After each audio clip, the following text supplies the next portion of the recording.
जब लैंडिंग शुरू करेंगे 5:47 पे, तो उसके बाद लगभग जो पहला सीनेरियो में 17 मिनट और 21 सेकंड लगेंगे, और वो अगर रीटारगेटिंग करके दूसरी उस पे जाता है दूसरे सेक्शन में, तो लगभग 11 सेकंड और लगेंगे, तो 17 मिनट और 32 सेकंड लगेंगे। तो ये तो तब तक तो लैंडर सही मायने में सेफली, सुरक्षापूर्वक और सफलतापूर्वक उत्तरायण कर चुका होगा, वहां पे पहुंच चुका होगा। उसके 4-4.5 घंटे बाद ही वो जैसे मैंने बताया कि हम वो रैंप खोलेंगे और उसमें से रोवर बाहर निकल के अपना कार्य करेगा। जो यान है वो हमने 14 जुलाई 2023 को प्रक्षेपित किया था। हमारे जो लॉन्च व्हीकल है LV-M3, जो सबसे बड़ा हमारा लॉन्च व्हीकल है इसरो का, उसके द्वारा श्रीहरिकोटा से। उसके बाद उसको जियो ट्रांजिशनरी ऑर्बिट में रख दिया गया था, और उसके बाद धीरे धीरे उसका ऑर्बिट बदलते हुए उसको अर्थ के इन्फ्लुएंस से बाहर निकाला गया, जिससे कि अर्थ के ग्रेविटेशन इफेक्ट से बाहर जाए और चंद्र की ओर अग्रसर हो, जिसको ट्रांस ल्यूनर ट्रेजेक्ट्री बोलते हैं। उसके बाद उसको ल्यूनर ऑर्बिट इंसर्शन वो कार्य हुआ 5 अगस्त को, जबकि उसको ल्यूनर ऑर्बिट में दाखिल किया गया, और वो बहुत ही इम्पोर्टेंट महत्व का मैन्यूवर था, क्योंकि अगर वो हम चूक जाते तो फिर वो हमारे कंट्रोल से बाहर हो सकता था यान। बट पहले 2 बार हम कर चुके थे, इसलिए इस पर भी पूरा हमको विश्वास था, भरोसा था। तो वो तो बहुत ही सफलतापूर्वक हमने पार कर लिया वो पड़ाव। और उसके बाद 4 मेजर अर्थ मून बंद करते हुए उसका ऑर्बिट हमने लगभग 157 बाय 167 किलोमीटर लगभग 16 अगस्त को पार कर लिया। और इसके बाद उसको 17 अगस्त को हमने लैंडर मॉड्यूल और प्रोपल्शन मॉड्यूल दोनों को अलग कर दिया, क्योंकि प्रोपल्शन मॉड्यूल का मुख्य काम था कि उसको चंद्र की ऑर्बिट तक पहुंचाए, तो वो तो उसने पूरा कर लिया है। और उसके बाद प्रोपल्शन मॉड्यूल अलग होकर उसमें एक शेप पेलोड करके है, वो कार्य करता रहेगा, उसमें जितना फ्यूल है उसके मुताबिक। तो प्रोपल्शन मॉड्यूल में अभी हमारी जो इनिशियल एस्टिमेट है उसके मुताबिक लगभग 3 से 6 महीने तक का फ्यूल, और उससे भी ज्यादा हो सकता है। तो वो 3 से 6 महीने तो काम करेगा ही, और उससे ज्यादा भी करने की उम्मीद जगी है अभी। तो ये तो हुआ प्रोपल्शन मॉड्यूल। और जो लैंडर मॉड्यूल है वो 157 बाय 167 किलोमीटर से कार्यरत होके आज ये उसका अलग डीबूस्टिंग फेज में से प्रसारित किया गया, और आज जबकि 22 अगस्त को उसको 120 बाय 30 किलोमीटर की ऑर्बिट में वो घूम रहा है,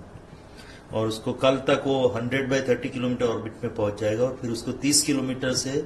हम नीचे की ओर उतारेंगे, जबकि वो चंद्र की सतह पे टच डाउन करेगा। और ये कार्य पूरा लगभग कल 5:47 पे शाम को ये शुरू होगा। जो लैंडिंग है,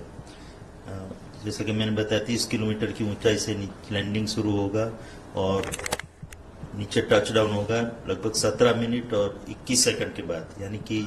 शाम को 6:04 पे हमको ये खुशी की खबर मिल सकती है कि भारत का ये चंद्रयान 3 लैंडर सॉफ्ट लैंडिंग करके चंद्र की सतह पर उतर गया होगा। तो इस पूरी प्रक्रिया में ये बहुत ही कठिन प्रक्रिया है, इतना इजी नहीं है चंद्र पे लैंड करना, और खास करके दक्षिण ध्रुव पे, क्योंकि दक्षिण ध्रुव जो प्रदेश है वो बहुत ही हैजार्डस प्रदेश है, क्योंकि उसमें बहुत ही कठिन प्रदेश है, उसमें गड्ढे भी हैं, और जिसको बोलते हैं हम पत्थर भी बहुत बड़े बड़े हैं। तो क्रेटर्स एंड बोल्डर्स चंद्र में कहा जाता है कि बहुत ही है। तो ऐसे प्रदेश में उतरना, क्योंकि हमारे वैज्ञानिकों को वहां पर संशोधन करना है, इसलिए हमने ये चुना है। पिछली बार भी यही प्रदेश चुना था। और आपको पता होगा अभी जो ल्यूना 25 रशिया का मिशन क्रैश लैंड हो गया, तो उसका भी प्लान यही था कि उसी एरिया में वो जाके लैंड हो, बट दुर्भाग्यवश वो सक्सेस नहीं हो पाया, सफल नहीं हो पाया। तो इस तरह से बहुत ही कठिन कार्य है वहां पे उतरना, फिर भी हम पूरी तरह इसके लिए तैयार है। तो 30 किलोमीटर से शुरू करके वो 7.5 किलोमीटर पर जाएगा, वहां से 6.8 किलोमीटर, और ये पूरी प्रक्रिया में 4 थ्रस्टर इंजन फायर होंगे। उनका काम है कि जो रिट्रो फायरिंग करना, जिससे जो लैंडर की जो स्पीड है वो घटाई जा सके, क्योंकि फाइनली हमको नीचे पहुंचते पहुंचते एकदम उसको रोकना है, 0 स्पीड पे लाना है। तो जो पहले 1.68 किलोमीटर पर सेकंड से 30 किलोमीटर से शुरुआत की है, उसको वहां तक नीचे पहुंचते पहुंचते उसको 0 स्पीड पे लाने का है। तो इनिशियल 6.8 किलोमीटर पहुंचते पहुंचते उसकी स्पीड लगभग 4 गुना कम, यानी कि 358 मीटर पर सेकंड पे आ जाएगी। उसके बाद हम थोड़ा होवरिंग करके उसको अभी 2 इंजन बंद कर दिए जाएंगे और 2 इंजन के द्वारा उसका रिट्रो फायरिंग होगा और उसका स्पीड घटाते हुए उसको 800 मीटर की ऊंचाई तक ले आएंगे और 800 मीटर पर पहुंचते पहुंचते उसकी जो स्पीड है लगभग शून्य हो जाएगी, जो हॉरिजॉन्टल वेलोसिटी है। और उसके बाद उसको वो 800 से सीधा 150 मीटर तक सीधे ही उतर जाएगा, क्योंकि उस समय तक उसकी स्पीड एकदम घट के 0 मीटर पर सेकंड ±1 या 2 मीटर पर सेकंड तक हो जाएगी। तो सीधा नीचे उतरने के बाद 150 मीटर पे उसको काफी काम करना है, क्योंकि अलग अलग कैमरा से जो इनपुट है जो हमने LH डेक कैमरा करके एक हमने रखा है, जो वहाँ की परिस्थिति की जानकारी देगा, वहाँ की फोटोग्राफ्स देगा और उसका एनालिसिस करके उसको हम कंपेयर करेंगे जो हमने रेफरेंस डेटा स्टोर करके रखा है। और वो रेफरेंस डेटा है जो लैंडिंग साइट हमने चुनी है, वो लगभग 4 बाई 2.4 किलोमीटर की साइट है। उसको 24 बाई 24 मीटर के अलग अलग सेक्शन में बांटा गया है, तो लगभग 3901 उसके सब सेक्शन हो गए और उस पे कंपेयर करके उस समय पे जब वो 150 मीटर पे है वो कौन सी जगह पे खड़ा है, जो हमने जो निर्धारित किए वही जगह पे अगर खड़ा है तो वो सीधा 150 मीटर से सीधा नीचे की ओर प्रयाण करेगा और कुछ समय में वहां नीचे उतर जाने की संभावना है। बट अगर उसको लगता है कि थोड़ा उसको यहाँ से उसका ट्रेजेक्टरी चेंज करना है, जिसको हम रीटारगेटिंग बोलते हैं, तो 150 मीटर से थोड़ा खिसक के 60 मीटर तक आएगा और उसका एक्स और वाई मूवमेंट होगा और अगेन वहां पे वो इमेज लेके उसका एनालिसिस करके उसको कंपेयर करेगा। और जैसा कि मैंने बताया वो 3901 सेक्शन में से जो सेक्शन को योग्य लगता है वहां पे जाके वो सीधे 60 मीटर से सीधा नीचे उतर जाएगा। तो ये तो हमारी 2 पॉसिबिलिटी हुई कल जब हम नीचे उतरेंगे। तब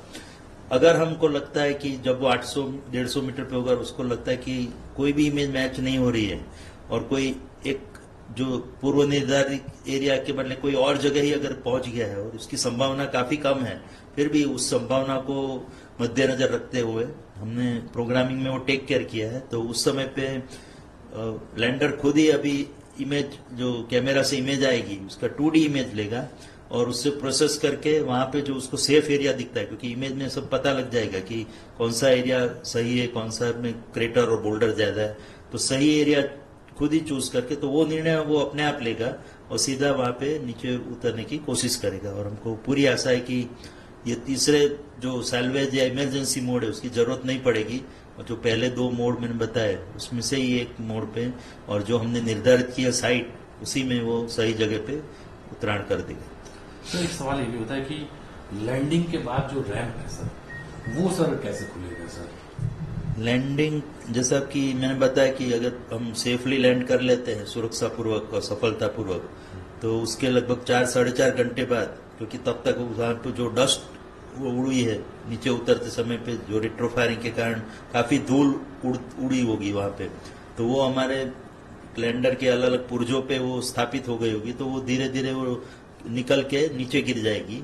तो वो धूल सेटल हो जाए बाद में हम प्लान कर रहे हैं कि उसका रैंप खुलेगा, वो ऑटोमेटिक ही उसका कमांडिंग दिया ही हुआ है और रैंप के ऊपर ये बंधा हुआ है हमारा रोवर, तो उसका पायरो कटर से कटिंग करके तो वो रोवर नीचे की ओर ग्लाइड होगा और स्लाइड होगा, क्योंकि उसके ऊपर व्हील है उसके, तो व्हील के द्वारा रोल होके वो लैंडर के आजू बाजू लगभग 500 मीटर की त्रिज्या में काम कर सकता है अपनी रेडियस में। तो वो अपना काम शुरू करेगा और लगभग क्योंकि हम लगभग सूर्योदय के दूसरे दिन ये सब उतरने का प्रयास कर रहे हैं, तो लगभग उसके बाद उसको 12-12.5 दिन मिलेंगे रोवर को अपना कार्य करने के लिए, क्योंकि उसके बाद वहां पे रात शुरू हो जाएगी और रात को सोलर पावर तो उत्पन्न नहीं होगा जिससे कि सोलर पैनल का जो आउटपुट है वो नहीं निकले। बट उसके अलावा भी रात को एक दूसरा प्रॉब्लम ये होने वाला है कि टेम्परेचर -120 -150 डिग्री सेंटीग्रेड तक नीचा चला जाएगा और उस टेम्परेचर में इलेक्ट्रॉनिक सर्किट कितना काम कर पाएगी वो हमको पूरा विश्वास नहीं है, इसलिए हम सर्किट बंद ही कर देंगे, उसका पावर ऑफ कर देंगे। उसके 14 दिन बाद फिर से वहां पे सुबह होगी, क्योंकि एक 1 मून डे वो लगभग 14 अर्थ दिवस के बराबर होता है, पृथ्वी के दिवसों के बराबर। तो 14 दिन रात रहने के बाद एक बार फिर से हम उसको रिवाइव करने का ट्राई करेंगे रोवर को, और लैंडर के जो पेलोड है उसको भी, तो उसको स्विच ऑन करके हम देखेंगे कि वह कार्य करने के योग्य रहे कि नहीं। बहुत आसान तो नहीं है, बट फिर भी अगर सरवाइव कर जाते हैं कोल्ड टेम्परेचर और उसके इलेक्ट्रॉनिक जॉइंट्स मजबूत रहते हैं तो वो फिर से कार्य करने लगेगा। जैसा भी कार्य हो वो करेगा, थोड़ा बहुत कार्य, तो उतना हम एक्सपेरिमेंट के लिए हमारे लिए बोनस पीरियड होगा। तो ये ऐसे प्लान बनाया गया है। तो लगभग ये मिशन की लाइफ 14 दिन है, बोथ लैंडर और रोवर दोनों के लिए। और 14 दिनों तक जो एक्सपेरिमेंट करके लैंडर पे हमारे 4 पेलोड है और रोवर पे 2 पेलोड है, तो वो वहाँ की जमीन का जायजा लेके उसका कॉम्पोजिशन, इलेक्ट्रोमैग्नेटिक, एलिमेंटल और मॉलिकुलर कॉम्पोजिशन लेके हमको वहाँ की जमीन, मिट्टी के बारे में, उसके मिनरल्स के बारे में हमको इंफॉर्मेशन देंगे, माहिती देंगे, जिसका उपयोग करके आगे रिसर्च कर सकते हैं, संशोधन कर सकते हैं हमारे वैज्ञानिक। सर ये सवाल भी होता है कि जैसा आपने कहा, तो रोवर को उतरने में और लैंडर को चंद्र पर उतरने में कितना समय लगेगा? जैसे कि मैंने बताया, जब लैंडिंग शुरू करेंगे 5:47 पे, तो उसके बाद लगभग जो पहला सिनेरियो में 17 मिनट और 21 सेकंड लगेंगे, और वो अगर रीटारगेटिंग करके दूसरी उस पे जाता है, दूसरे सेक्शन में, तो लगभग 11 सेकंड और लगेंगे, तो 17 मिनट और 32 सेकंड लगेंगे। तो ये तो तब तक तो लैंडर सही मायने में सेफली, सुरक्षापूर्वक और सफलतापूर्वक उत्तरायण कर चुका होगा, वहां पे पहुंच चुका होगा। उसके 4-4.5 घंटे बाद ही वो जैसे मैंने बताया कि हम वो रैंप खोलेंगे और उसमें से रोवर बाहर निकल के अपना कार्य करेगा। तो वो तो सीधा ही रोल हो जाएगा, तो उसमें तो हार्डली 1 और 2 मिनट ही लगेंगे उसको नीचे उतरने में, क्योंकि वो तो सीधा लगभग 5 मीटर का स्लोप जैसा एक सीढ़ी जैसी है, जिसपे से रोवर नीचे उतरेगा। और रोवर के 2 जो पहिए हैं, एक पहिए पे हमने इसरो का सिंबल एम्बॉस किया है, दूसरे पहिए पे हमने अशोक स्तंभ जो भारत का है उसका सिंबल लगाया है। तो जब भी रोवर वहां पे घूमता रहेगा, मूवमेंट करेगा, उस समय पे उसकी छाप वो छोड़ेगा, अशोक स्तंभ और हमारे इसरो के सिंबल की।